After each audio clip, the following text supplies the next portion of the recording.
My own daughter called me a worthless loser who didn't deserve to live in her house. I'm Tom Wilson, and I've spent 30 years building something my daughter never bothered to understand.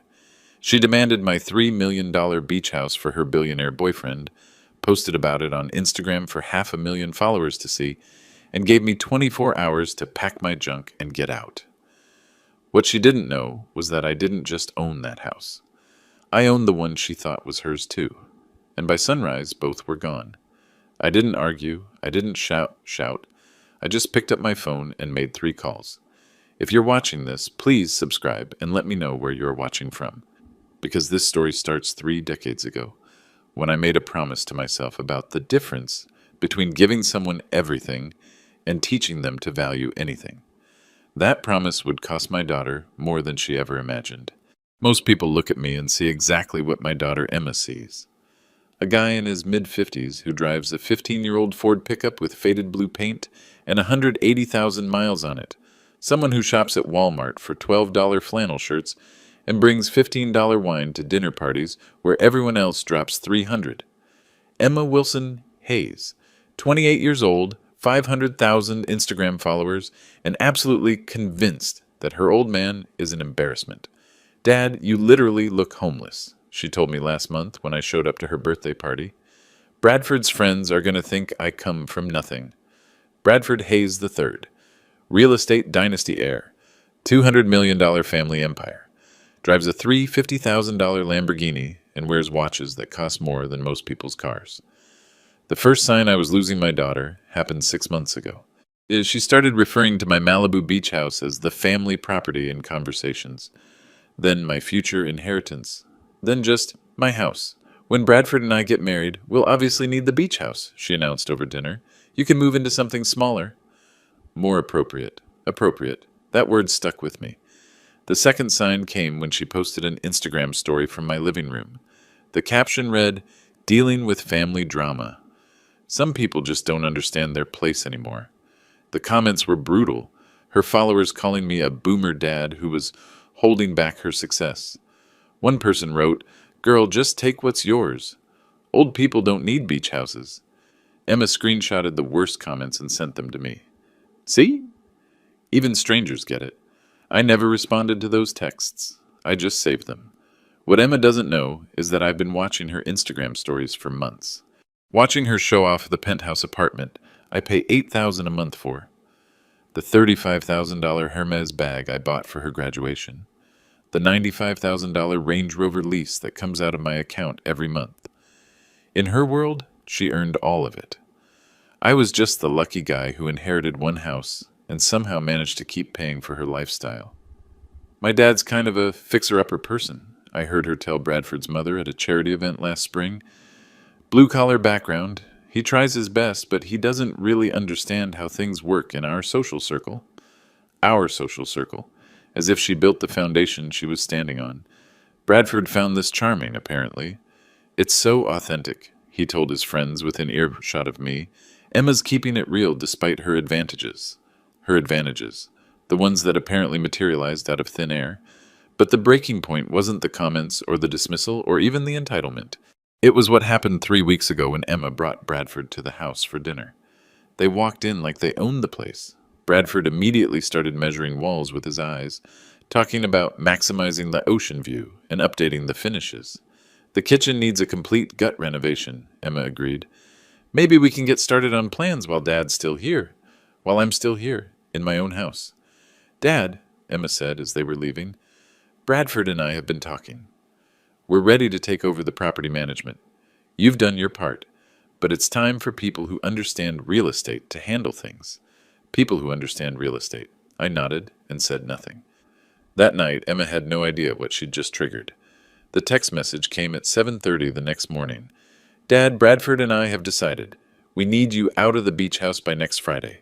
We're having the locks changed and starting renovations. I've already called a realtor friend to help you find something more suitable for your budget." My budget. The budget she thought she understood. I called her immediately. She answered on the 4th ring, sounding annoyed. "Emma, we need to talk about this." "There's nothing to talk about. I'm 28 years old. I'm getting married, and I need to start building my life. You can't expect me to wait forever for you to make room? Make room in my own house? Dad, come on. You know what I mean. The house is family property. It should go to the next generation. Bradford's parents already offered to help with your moving expenses. Bradford's parents, offering to help me move out of my own house. What if I said no? Emma laughed. Actually laughed. Dad, be realistic. You can't afford to maintain a $3 million property on whatever savings you have. The property taxes alone are probably killing you. This is better for everyone, whatever savings I have. Property taxes that are probably killing me. Emma, do you know how I afford that house? Inheritance, right? Grandpa left it to you when he died.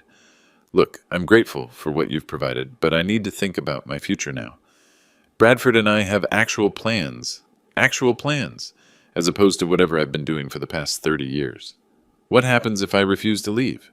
Dad, don't make this harder than it needs to be. Bradford's father knows property law. He says squatters' rights don't apply to family disputes, and since you never put the house in a trust or anything, we can work something out legally, squatters' rights, in my own house. I'll need to see these legal options in writing. Fine. Bradford's sending over some papers this afternoon. Just remember, we're trying to do this the nice way. Don't force us to get attorneys involved. She hung up. I sat in my kitchen, looking out at the ocean through windows. I've watched the sunrise through for 15 years and realized my daughter genuinely believed she was doing me a favor. The papers arrived by courier at 2 p.m., beautifully formatted letterhead from Hayes & Associates, Bradford's father's firm. The language was polite but clear. I had 30 days to transition ownership of the Malibu property to Emma, or face formal legal proceedings to resolve the inheritance dispute. Inheritance dispute, for a house I bought with my own money. The letter included a detailed timeline. Week 1, pack personal belongings. Week 2, coordinate with Emma's chosen realtor to find appropriate alternative housing. Week 3, finalize property transfer. Week 4, complete move-out. They'd even calculated my estimated living expenses based on typical retirement income for someone of your professional background. The number was insulting. But what really got my attention was the final paragraph. We understand this transition may be emotionally difficult, but we're confident this arrangement serves everyone's long-term interests, including your own financial stability. My own financial stability. They were helping me avoid bankruptcy by taking my house. I read the letter 3 times, then walked to my office and opened the filing cabinet I haven't touched in months, the one Emma's never seen inside. The documents were exactly where I left them. Ocean View Holdings Incorporation papers, property acquisition records, bank statements, Forbes article from 2 years ago titled The Stealth Moguls of Coastal Real Estate. I spread everything across my desk and took pictures with my phone. Then I made a list of calls I needed to make. First call, Margaret Anderson, my attorney for 25 years. She picked up immediately. Tom? What's wrong? You sound different. Margaret, I need you to prepare some documents. And I need them fast. What kind of documents? The kind that teach my daughter the difference between inheritance and assumption. Margaret was quiet for a moment. How fast is fast? 24 hours. And Margaret, make sure everything's ironclad. This is going to get public. Second call, James Taylor, VP of Operations at Ocean View Holdings. Tom, we weren't expecting to hear from you until next month's board meeting. Change of plans, James. I need you to expedite the Harrison Group deal, both Malibu properties. Full asking price, cash only, close within 12 hours. 12 hours? Tom, that's possible. I know it's possible because we've done it before. Make it happen. Third call, Dr. Patricia Brown, the family therapist Emma and I saw briefly last year. Dr. Brown, it's Tom Wilson. I need to schedule an emergency session for tomorrow morning, and I need you to document everything we discuss. By sunset, the machinery was in motion. Emma had no idea what was coming. The dinner party was Bradford's idea. A small gathering, he called it, just close friends and family to celebrate our engagement announcement. 23 people in my living room, drinking wine that cost more than my truck payment, talking about real estate markets and charity galas and vacation homes in Aspen. Emma wore a $30,000 engagement ring Bradford had surprised her with that afternoon. She kept posting Instagram stories every 15 minutes, showing off the ring against the backdrop of our beach house, in her captions. I arrived exactly on time, carrying a bottle of wine from the grocery store. $15.99. The cashier had given me a look when I bought it, like I was making some kind of mistake. Dad! Emma rushed over, but I could see the panic in her eyes. You made it. Wouldn't miss it, I said, handing her the wine. Congratulations on your engagement. She took the bottle and immediately handed it to Bradford's mother, Patricia Hayes. Thank you so much. We'll just put this with the others. Patricia glanced at the label and smiled the kind of smile rich people use when they're being polite about poor people things. How thoughtful. Bradford appeared at Emma's shoulder, wearing a watch that probably cost more than most people make in a year. Tom, great to see you. Emma's been telling everyone about the house transition. Very smooth process. House transition. Like it was already decided. Actually, I said, I haven't agreed to anything yet. The conversation around us got quieter. Not quiet enough for anyone to hear, but quiet enough that I knew people were listening. Emma's face went tight. Dad, we talked about this. Bradford's father already sent the papers. I read the papers. I have some questions. Bradford stepped closer. What kind of questions? My father was very thorough. Legal questions. About ownership and inheritance law. Patricia Hayes materialized beside us, holding a glass of wine that definitely didn't come from my bottle. Is there some kind of problem? Emma looked mortified. No problem. Dad's just being cautious. Cautious about what? Patricia's voice had the tone rich people use when poor people aren't cooperating fast enough. About signing over property rights to a house I've owned for 15 years, I said. The room got noticeably quieter. Bradford laughed. Tom, I think there's been a misunderstanding. The house has been in Emma's family for generations, right? This is just making the paperwork official. Actually, I said, I bought the house in 2009 with my own money. Emma's face went red. Dad, stop! You're embarrassing yourself. How am I embarrassing myself by stating facts? Because everyone here knows about family inheritances, Patricia said smoothly. It's very common for people to feel attached to property even after it's time to pass it down. People to feel attached, like I was a tenant who'd overstayed his welcome. Mrs. Hayes, I said, what do you think this house is worth? Emma mentioned $3 million, I believe. Lovely location. And what do you think my income is? Patricia looked uncomfortable. I really couldn't say. Take a guess. Based on how I dress, what I drive, where I shop, what do you think I make in a year? Emma grabbed my arm. Dad, please stop. Because I'm curious, I continued, how everyone thinks I've been paying property taxes on a $3 million house for 15 years. The taxes alone are $42,000 annually. Bradford frowned. Your father mentioned the inheritance covered property expenses. What inheritance? I asked. The room was definitely listening now. Conversations had stopped. People were pretending to look at their phones while straining to hear. Emma's voice got sharp. Dad, you're making a scene. I'm asking questions about my own house that I bought with money I earned. What money? Bradford's voice had an edge now. Tom, no offense, but Emma mentioned you're basically retired. Property maintenance, insurance, utilities. Where's that money coming from? Where's that money coming from? The question everyone was thinking, but Bradford was rude enough to ask. That's a very good question, I said. Emma, why don't you tell Bradford where you think the money comes from? Emma looked trapped. Dad, you know we don't need to get into your personal finances at a party. Actually, I think we do. Since Bradford's father is so concerned about my financial stability, and since you've told everyone this house needs to go to people who understand real estate. Patricia set down her wine glass. Perhaps this conversation would be better had privately. Would it? Because Bradford seems very confident about property law, and Emma's already announced our house transition to 500,000 Instagram followers. Seems pretty public to me. Emma's face went white. Dad, what are you talking about? I pulled out my phone and showed her the screenshot I'd taken that morning. Her Instagram story from my living room posted at 6:15 a.m., moving forward with family property decisions. Some people need to learn when it's time to step aside. Hatchet new chapter nurtured growth, mindset, hatch property goals. The caption had gotten 237 comments in 6 hours. Most of them variations of "Yas girl, take what's yours," and "Boomers need to make room for the next generation." Emma, I said quietly, You posted this from my kitchen this morning. She stared at the phone. The room was completely silent now. I was just. I was excited about our future. Our future in my house. Bradford cleared his throat. Tom, maybe we should table this discussion. Why? You seemed very confident about inheritance law 5 minutes ago. I looked around the room. 21 people watching my daughter realized she'd made a very public mistake. I think, I said, it's time everyone understood exactly what kind of inheritance we're talking about. I walked to my office and came back with a folder. Emma watched me like I was carrying a bomb. Dad, what are you doing? What I should have done months ago. The phone call I made next would change everything. I dialed Margaret Anderson's number right there in front of everyone. She answered on the second ring.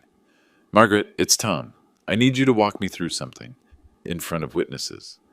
Emma looked like she was going to be sick. Dad, hang up the phone. Margaret, if someone bought a property with their own money 15 years ago, and their adult child started claiming inheritance rights to that property, what would you call that? Margaret's voice came through clear enough for people nearby to hear. I'd call it a potential fraud case, depending on the circumstances. Patricia Hayes stepped forward. Tom, I really think we should discuss this privately. Mrs. Hayes, your son and daughter-in-law announced their plans to take my house to a room full of people and 500,000 social media followers. I think privacy shipped, sailed. Margaret, I continued, what if that same person had their boyfriend's father draw up legal papers threatening the actual owner with formal proceedings if they didn't voluntarily surrender the property? Tom, that would depend on the specific language, but it could constitute attempted extortion. Bradford went pale. Now wait just a minute. And Margaret, what if the actual owner had documentation proving not only their purchase of the disputed property, but ownership of multiple additional properties the claimant doesn't even know exist? The room went dead silent. Margaret's voice got interested. Tom, are we talking about the Ocean View Holdings portfolio? Ocean View Holdings. The name hit the room like a dropped glass. Emma stared at me. What's Ocean View Holdings? Margaret, can you explain to everyone what Ocean View Holdings is? Ocean View Holdings is a luxury coastal property management company founded 30 years ago. They own and operate over 200 premium rental properties across 15 states. Current portfolio value is approximately $85 million. Bradford's mouth opened and closed like a fish. And Margaret? Who founded Ocean View Holdings? You did, Tom. You're the founding CEO. I hung up the phone. The silence in the room was so complete I could hear the ocean outside. Emma's voice came out as a whisper. That's not possible. Which part isn't possible? You drive a 15-year-old truck? You shop at Walmart? You brought $15 wine to my engagement party? I also own the building where Bradford's father has his law office. Bradford made a choking sound. And the office building where Patricia's interior design firm is located. Patricia Hayes looked like she'd seen a ghost. And the hotel where you and Bradford had your first date. The Seaside Grand, property number 47 in the Ocean View portfolio. Emma sat down hard on the couch. This isn't real. I opened the folder I'd brought from my office. Bank statements from First National Trust. As of yesterday, liquid assets total $87.2 million. I pulled out another document. Forbes magazine, September 2022 issue. America's Invisible Real Estate Kings. There's my photo on page 63. They called me the Phantom of Pacific Property. Emma grabbed the magazine. Her hands were shaking. Property acquisition records for the past 15 years. 220 properties purchased, renovated, and converted to luxury rentals. Average return on investment, 32% annually. I pulled out my phone and opened an app. This is the Ocean View Holdings Management Dashboard. Real-time occupancy rates, revenue tracking, maintenance schedules. Today's gross revenue. I scrolled down. $43,812. That's impossible, Bradford said. You're a handyman. Emma said you used to fix things for people. I still fix things. I buy broken properties and turn them into profitable businesses. Emma, remember when you asked where the money comes from to pay property taxes on this house? She nodded numbly. This house generates $12,000 a month in rental income when you're not here, which is most of the time. Emma stared at me. Rental income? The guest cottage behind the house? The one you use for your Instagram photo shoots? That's a separate unit. Rents for $4,000 a month. Your photographer friend Jenny has been staying there all summer. She pays through the Ocean View booking system. Jenny pays rent? Jenny pays premium rates. Ocean View, private beach access, proximity to celebrity properties. Very popular with content creators. Bradford found his voice. If this is true, why do you live like what? Like someone who doesn't need to prove his worth with expensive cars and designer clothes? Patricia Hayes was reading the Forbes article over Emma's shoulder. Thomas Wilson, founder and CEO of Ocean View Holdings, estimated net worth $85 million, known for his low-profile lifestyle and hands-on management approach. She looked up at me. You're the phantom of Pacific property. I prefer Tom. But yes, Emma was staring at the bank statements. Dad, why didn't you tell me? Because you never asked. You assumed. You saw an old truck and cheap clothes and decided you knew everything about my financial situation. But I'm your daughter. I should have known. Should you? Emma, when's the last time you asked me about my work? My day? My plans? My anything? She opened her mouth, then closed it. I'll wait. The room waited with me. 21 people watching my daughter realized she didn't know anything about her father's life. Finally, she whispered, I don't remember.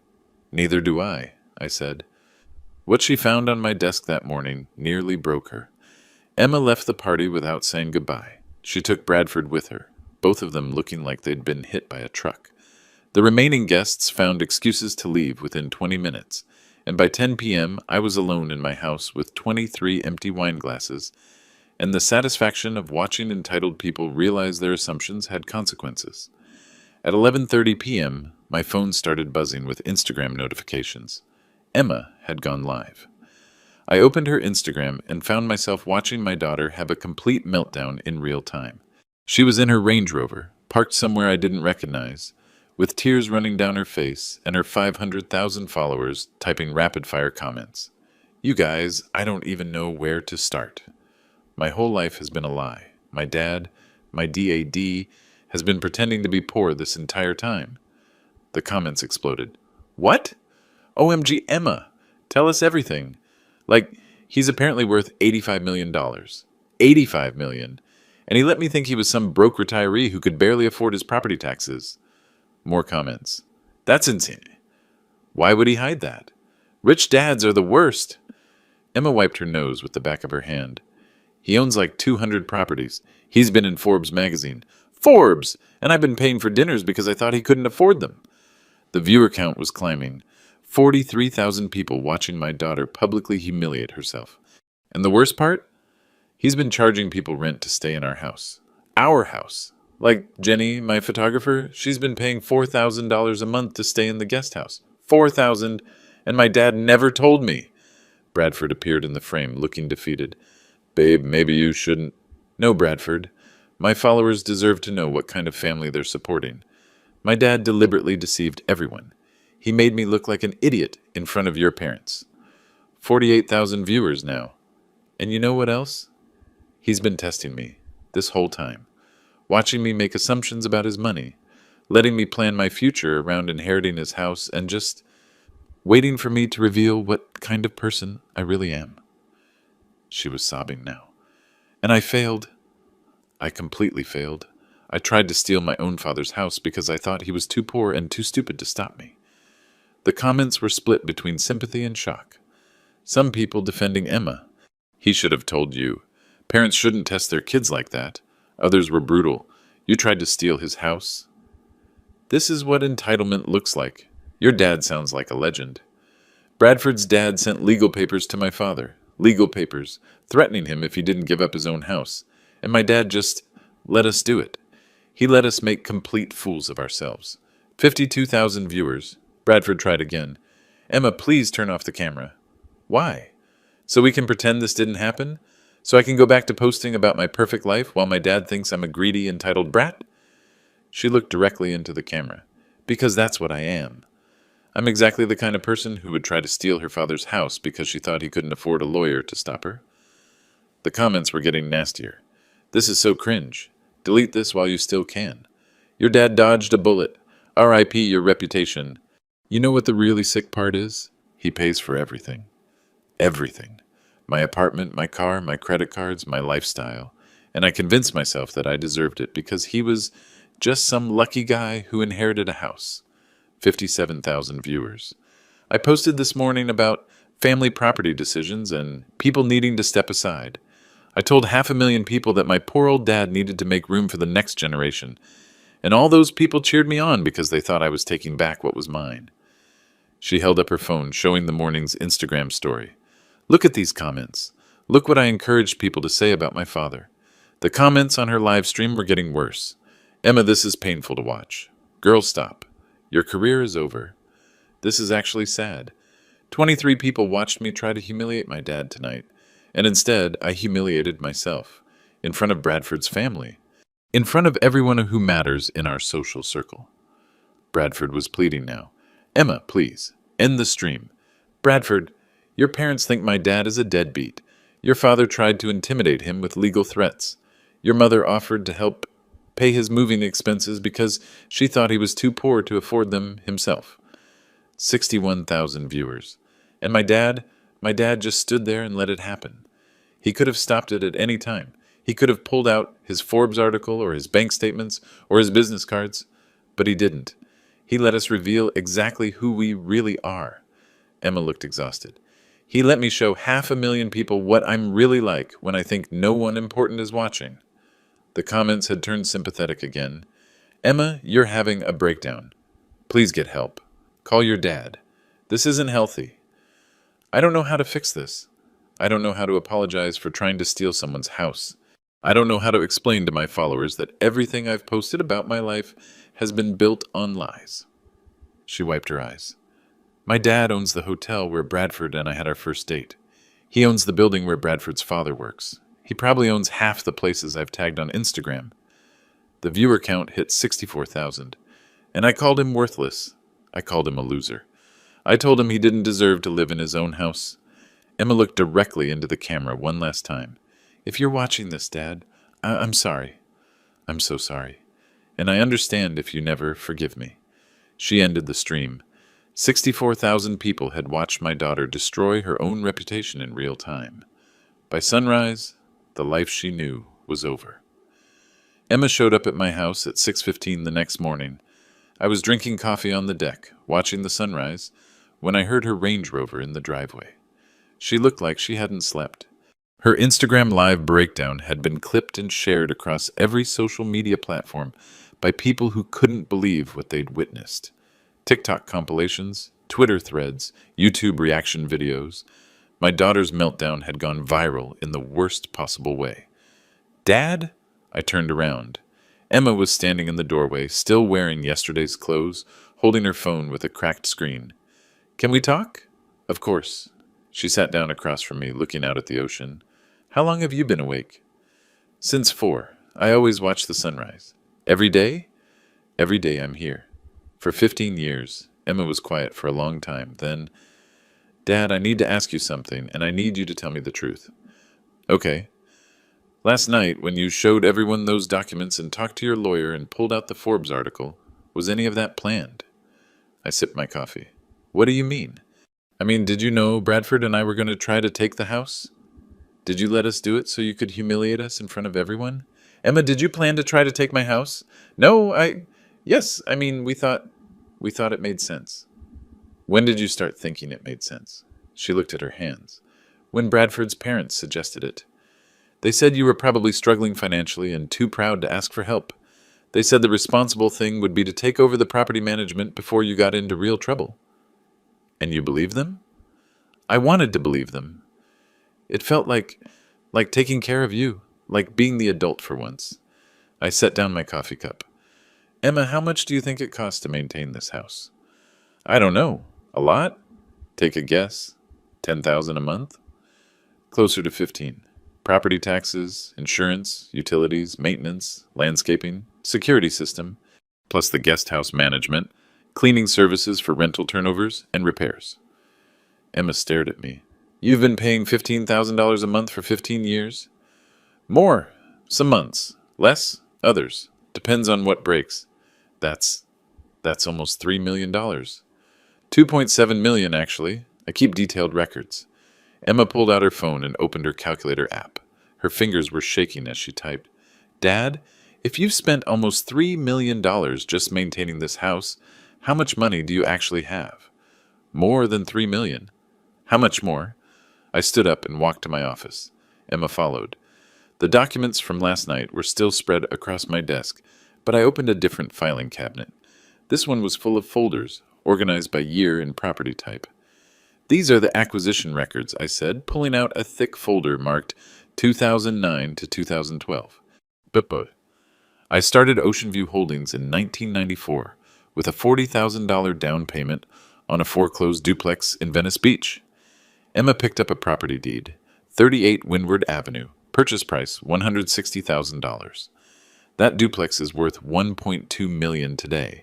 It generates $14,000 a month in rental income. I pulled out another folder. 2013 to 2016. This was the expansion phase.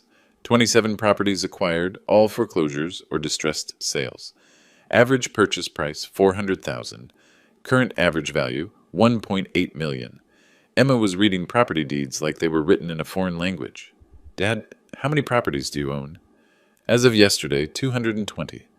220 properties. Beach houses, mountain cabins, downtown lofts, suburban rentals.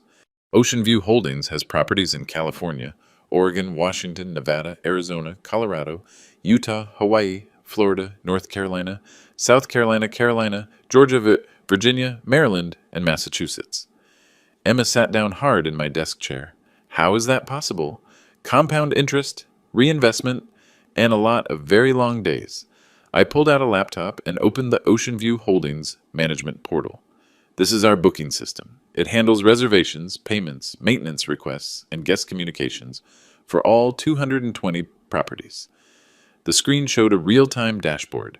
Current occupancy rate, 87%. Today's revenue, $51,436. Week's revenue, $312,890. Emma stared at the numbers. Dad, that says you made $300,000 this week. Good week. Summer vacation season. In 1 week, you made more money than most people make in 5 years. Emma, I've been making this kind of money for 15 years. Where did you think it was going? She looked around my office like she was seeing it for the first time. The simple desk, the basic computer setup, the filing cabinets full of property documents. I thought you were just organized. I am organized. Extremely organized. It's how you manage 220 properties without losing your mind. I opened another folder. These are the Forbes interviews. They've profiled me 3 times in the past 5 years. The invisible moguls of real estate, America's stealth landlords, and the millionaires next door you'd never recognize. Emma picked up the most recent article. The headline read, Thomas Wilson, the $85 million man who drives a $3,000 truck. They interviewed me for 6 hours, I said. Wanted to understand how someone could build this kind of wealth while maintaining a completely normal lifestyle. Emma read the article silently for several minutes. Then she looked up at me with tears in her eyes. Dad, this article calls you one of the most successful real estate entrepreneurs on the West Coast. It says you've created over 400 jobs and generated more than $12 million in local tax revenue. The property management business employs a lot of people. Cleaning crews, maintenance teams, landscapers, security companies, local contractors. It says you've never taken a salary from Ocean View Holdings, that you reinvest every penny back into property acquisition and employee benefits. Why would I need a salary? The business pays for everything I need. Emma stared at the article. Dad, it says here that you've been anonymously funding college scholarships for the children of your employees. Good employees are hard to find. Investing in their families is investing in the business. How much? How much what? How much have you spent on scholarships? I pulled out another folder. $843,000 over the past 10 years. 47 kids so far. Engineers, teachers, nurses, business majors. 2 of them work for Ocean View now. Emma was crying openly now. Dad, I tried to steal your house. You tried to steal one of my houses. How many houses do you own that I don't know about? I smiled. Emma, you know about 2 properties, this house and your apartment building. I own both of them, plus 218 others. You own my apartment building? I bought it 3 years ago. The previous owner was raising rents and evicting long-term tenants. I thought you'd be more comfortable if I controlled your living situation. Emma put her head in her hands. Oh my God. Emma, there's something else you need to know. She looked up. I don't own these properties anymore. Her face went white. What do you mean? I mean I sold them. Yesterday. Both this house and your apartment building. You sold my apartment. I sold everything you thought was yours. Emma stared at me in complete shock. The new owners take possession at noon today. At exactly 7 a.m., my phone rang. James Taylor, Ocean View Holdings, Vice President of Operations. Tom, it's done. Both properties sold to Harrison Development Group. Wire transfers completed 23 minutes ago. 6.4 million total, cash deal, no contingencies. I put him on speaker. Emma listened with her mouth open. James, can you confirm the timeline? Sale contracts executed at 6:07 a.m. Property transfers filed with the county at 6:31 a.m. Harrison Group's attorneys are preparing possession notices now. Should be served by 10 a.m. And the third property? Emma looked confused. Third property? The Oceanfront Towers apartment complex where Emma lives. Sale finalized at 6:54 a.m. Harrison paid $8.2 million, also cash.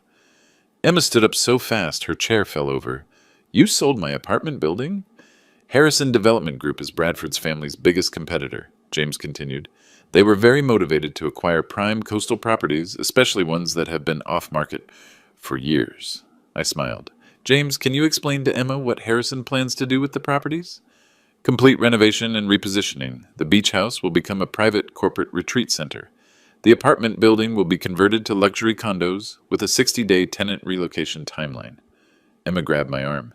Dad, that means I have to move out in 60 days. It means you have to move out in 60 days, I confirmed. But where am I supposed to live? That's an excellent question. Where do you plan to live? Emma looked panicked. I don't know. I don't have any money saved. You pay for everything. I pulled out my phone and opened my banking app. Emma, look at this account. She leaned over to see the screen. Emma Wilson Trust Fund. Balance $0. What happened to my trust fund? You never had a trust fund. You had a monthly allowance that I transferred from my personal account. $8,000 for rent, $3,000 for expenses, $2,000 for discretionary spending, $13,000 a month for 7 years. Emma did the math on her phone. Dad, that's over $1 million. $1,092,000 to be exact. Where is it going to come from now? It's not. Emma stared at me. What do you mean? I mean the monthly transfers stop today. Your apartment lease terminates in 60 days. Your car lease terminates when this month's payment doesn't go through. Your credit cards get canceled when the autopay accounts are closed. Dad, you can't just cut me off completely. Can't I? Emma's phone started buzzing. She looked at it and went pale. Bradford's calling. Answer it. She swiped to accept the call and put it on speaker. Bradford's voice came through frantic and angry. Emma, what the hell did your father do? My dad just got a call from Harrison Development Group. They own our properties now, all of them. I know, Bradford. He sold them. He sold them to our biggest competitors. Do you have any idea what this means for my family's business? Emma looked at me helplessly. Bradford, I'm sorry. I didn't know he was going to... Sorry. Emma Harrison just acquired prime coastal real estate that my family has been trying to buy for 10 years. Your father deliberately sold to them to hurt us. Actually, I said loudly enough for Bradford to hear, I sold to them because they offered full asking price with cash and a 12-hour close. Business is business. Bradford's voice got nasty. Tom, this is incredibly petty. You're punishing Emma because your feelings got hurt. Bradford, Emma tried to steal my house. Your father threatened me with legal action. Your mother offered to pay my moving expenses because she assumed I was poor. Which part of that should I reward? We were trying to help Emma secure her future by taking property that didn't belong to her. Property that should have been hers anyway. According to who? Bradford was quiet for a moment. Then, look, Tom, maybe we can work something out. My father has connections. We can arrange financing for Emma to buy something else. With what income? Her influencer income, brand partnerships, sponsored content, affiliate marketing. Emma winced. Bradford, I lost 30,000 followers last night. My brand partnerships are getting canceled. Nobody wants to work with someone who tried to steal her father's house. What do you mean you lost followers? Emma showed me her phone. Her Instagram account, which had 500,000 followers yesterday, now showed 423,000 and dropping. My Instagram Live last night has been turned into compilation videos. Entitled Influencer Tries to Steal Dad's House, Rich Girl Meltdown Goes Viral, When Privilege Meets Reality. They're everywhere. Bradford was silent for a long moment. Then, Emma, I think we need to take a break. What kind of break? The kind where we don't see each other for a while. My parents are furious about the Harrison deal. This whole situation has become too complicated. Emma's voice got small. Bradford, are you breaking up with me? I'm saying I need time to figure out how to explain to my family that my girlfriend's father just sold prime real estate to our biggest competitors. But we're engaged. We were engaged. Before your father declared war on my family's business, I took the phone. Bradford, I didn't declare war on anyone. I sold property to buyers who met my terms. If that hurts your family's business, maybe your family should have made better offers. Tom, this isn't over. Actually, it is. Emma is no longer my financial responsibility, which means she's no longer your access point to Ocean View Holdings properties. I'd recommend your family start looking for real estate investments elsewhere. I hung up. Emma stared at her phone like it had betrayed her. Dad, Bradford just broke up with me. I heard. Because of what you did. Because of what we both did, Emma. The difference is I did it on purpose. Emma started crying again. Dad, I don't have anywhere to go. You have 60 days to figure it out. With no money, no job, and no boyfriend. Welcome to adulthood. The eviction notice was served at exactly 10 a.m. by a Harrison Development Group attorney who looked like he'd rather be anywhere else. Emma signed for it with shaking hands while I watched from the kitchen window. By noon, the story had exploded beyond social media. Local news picked it up first. Malibu property mogul sells $14.6 million in real estate after family dispute. Then the real estate blogs got hold of it. Ocean View Holdings CEO executes stunning revenge sale to Harrison Group. Emma's phone hadn't stopped ringing. Reporters, bloggers, former brand partners, friends who suddenly wanted to check in and get the inside story. She'd turned it off after the fifth call from someone claiming to be from TMZ. Dad, there are photographers outside. I looked out the front window. 3 cars parked across the street, telephoto lenses pointed at the house. They want pictures of the house that started the viral family feud, I said. You're famous now. This isn't the kind of famous I wanted to be. Emma's Instagram account was hemorrhaging followers by the hour, down to 387,000 and falling. The comments on her recent posts were brutal. Her brand partnerships were getting canceled faster than she could read the emails. Fashion Nova, Revolve, Daniel Wellington, Athletic Greens, all gone within 6 hours.